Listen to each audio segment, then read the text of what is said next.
फुलवारी शरीफ का आतंकी कनेक्शन मुजफ्फरपुर से भी अब ये जुड़ता हुआ नजर आ रहा है और आतंकी ट्रेनिंग सेंटर मामले में अब तक 5 लोगों को गिरफ्तार किया गया है। इस जिहादी ट्रेनिंग सेंटर को लेकर 26 लोगों के खुलासे नाम के साथ हैं, लेकिन उन 26 लोगों में मुजफ्फरपुर के बरियारपुर ओपी क्षेत्र के गौरीहार गांव के मजहरुल इस्लाम का नाम भी इसमें शामिल बताया जाता है, जिस पर इस मिशन में शामिल होने का आरोप है। मजहरुल इस्लाम की मां ने न्यूज 18 से बातचीत में कहा कि उनका बेटा कहां है ये मां को मालूम नहीं है। मां ने कहा कि मजहरुल इस्लाम ने मदरसे में पढ़ाने का काम किया। वहीं मजहरुल के पड़ोसियों का कहना है कि उस पर गलत आरोप लग रहे हैं। तो गांव के पूर्व मुखिया का कहना है कि जो आरोप लगे हैं वो काफी बड़े और संगीन है और जांच का ये विषय है। मजहरुल इस्लाम यहीं पे रहते हैं जी। क्या करते हैं वो इमामत करते हैं, बच्चे लोगों को पढ़ाते हैं। कहाँ रहते हैं वो खासकर? अभी फिलहाल तो वो मुजफ्फरपुर समझ रहे हैं कि उनकी वाइफ रह रही है। देखिए, मजहरुल इस्लाम जो है वो मेरे पंचायत के हैं और वह ऐसे विचार जो है उनका अच्छा रहा है। हम लोग से मिलन जुलन स्वभाव के ठीक थे, लेकिन जो आरोप लगा है वह कैसा लगा है वो तो जांच से सब प्रतीत होगा कि वह उस कार्य में संलिप्त है या नहीं है। लेकिन ऐसा सामाजिक स्थिति उनकी अच्छी है। नहीं, गाँव में कभी ऐसा नहीं लगा कि उनकी संदिग्धता होगा, लेकिन ऐसे सुनने पर तो हम लोग को लगता है कि काफी दुर्भाग्यपूर्ण है। हमारे पंचायत का काफी अभी जिल्लत यानी शिकायत हो रहा है।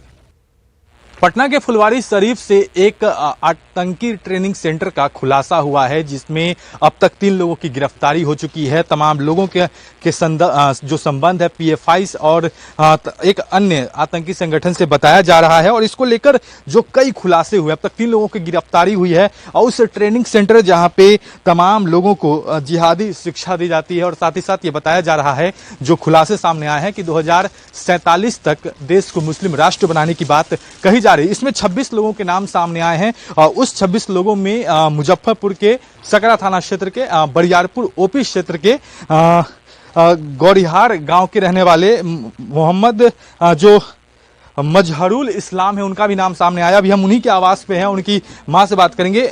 मजहरुल इस्लाम अभी कहाँ है? मालूम न है बाबा। अच्छा। होगा ना मालूम है। उन पर एक बहुत बड़ा आरोप लगा है कि एक संगठन से जुड़े हुए हैं। तो गलत आरोप न हो गया। अच्छा, कहाँ रहते हैं वो? आते हैं कि नहीं यहाँ पे? आते हैं। क्या करते हैं? दल देवता के मदरसे में रहते हैं, मदरसा में पढ़ाते हैं, इमामत करते हैं। मस्जिद में भी मदरसों में रहते हैं। उनकी गतिविधि, उनके काम को लेकर सवाल उठ रहा है। कोई पहुंचा है कि नहीं भी जांच को लेकर? जी नहीं, अभी नहीं पहुंचा। तो जो मजहरुल इस्लाम को लेकर कई तरह के सवाल उठ रहे हैं और ऐसे में हम उनके गांव पहुंचे हैं, जो कि बरियारपुर ओपी में पड़ता है। मुजफ्फरपुर के सकरा प्रखंड पड़ता है, बरियारपुर ओपी थाना हुआ। और इसी गौरीहार, खालिक नगर गौरीहार में मजहरुल इस्लाम का घर है, जहां पे हम हैं। और देख सकते हैं टूटा फूटा घर है, पुराना घर है। आर्थिक स्थिति ठीक फिलहाल नहीं बताई जा रही है। उनकी बुजुर्ग माँ जो है उन्होंने सीधे तौर पे कहा है कि वो यहाँ आते बहुत कम हैं और मदरसे में शिक्षा देते हैं और रोजगार के लिए काफी परेशान थे। मुजफ्फरपुर से न्यूज 18 के लिए प्रियांक सौरभ।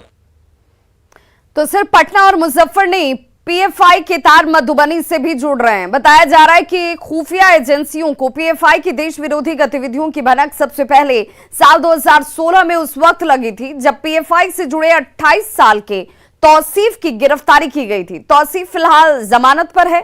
पीएफआई जैसे राष्ट्र विरोधी संगठन के तार मधुबनी के बेनीपट्टी से जुड़ने की जानकारी मिलने पर यहां के लोग खासे नाराज हैं।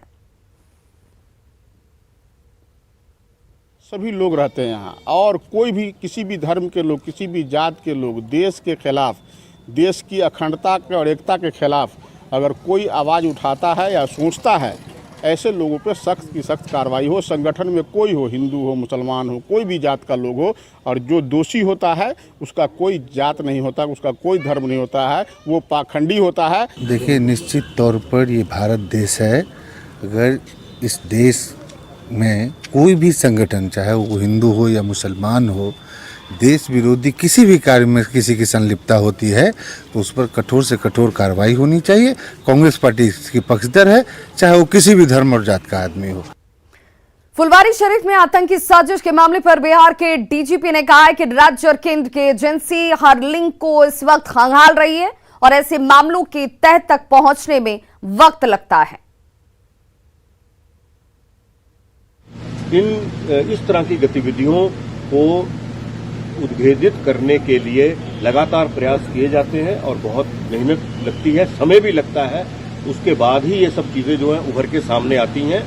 अभी उनका जो डिटेल पूछताछ हुई है और जो उनके लिंकेजेस सामने आए हैं उन पर और काम हमारे जो पुलिस है और इंटेलिजेंस एजेंसीज, चाहे वो राज्य की हैं चाहे वो केंद्र की हैं, वो कर रही हैं। पटना नगर निगम की गाड़ियां ट्रैफिक नियमों का उल्लंघन करती हैं। डोर टू डोर कचरा उठाने वाली अधिकतर गाड़ियां बिना नंबर प्लेट के ही सड़कों पर फर्राटे से दौड़ रही हैं। अगर ऐसे में कोई हादसा हो जाए तो गाड़ी कैसे ट्रेस की जाएगी, ये अपने आप में एक बड़ा और गंभीर सवाल है। नगर निगम की इस कचरा उठाने वाली गाड़ी को देखिए। इस पर नगर निगम लिखा हुआ है, पटना अंचल भी लिखा हुआ है, लेकिन गाड़ी का नंबर प्लेट गायब है। ये किसी एक गाड़ी का हाल नहीं है। पटना में कचरा उठाने वाली बहुत सी बड़ी और छोटी गाड़ियां ऐसे ही बिना नंबर प्लेट के दौड़ रही है। सड़कों पर बिना किसी नंबर प्लेट के चल रही है। न गाड़ी के आगे न गाड़ी के पीछे कोई नंबर प्लेट नहीं है। जहां एक तरफ ये ट्रैफिक नियमों का उल्लंघन है, वहीं दूसरी तरफ एक बड़ा सवाल ये भी है कि आखिर इन गाड़ियों से कोई हादसा हो जाए तो फिर इन गाड़ियों को ट्रेस कैसे किया जाएगा। बिना किसी नंबर प्लेट के ये पता कैसे चलेगा कि ये कौन सी गाड़ी थी। इस मामले में जब पटना के नगर आयुक्त से सवाल हुआ तो उनका कहना था कि बिना रजिस्ट्रेशन के कोई गाड़ी सड़क पर नहीं उतरती। फिर भी अगर नंबर प्लेट को लेकर कोई इशू होगा तो वो इस मामले को देखेंगे। 100% गाड़ियां का रजिस्ट्रेशन हम लोगों ने करवाया हुआ है। बिना रजिस्ट्रेशन का कोई भी गाड़ी नहीं है। डिस्प्ले को लेकर के हो सकता है कि कहीं पर इशू हो, वह भी उसको जायज नहीं ठहराया जा सकता है।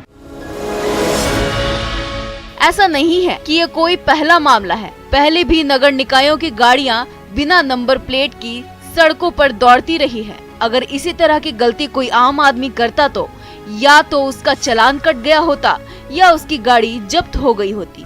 लेकिन गाड़ियां सरकारी विभाग की है तो कोई पूछने वाला नहीं। न्यूज़ 18 के लिए पटना से ऋतु रोहिणी की रिपोर्ट।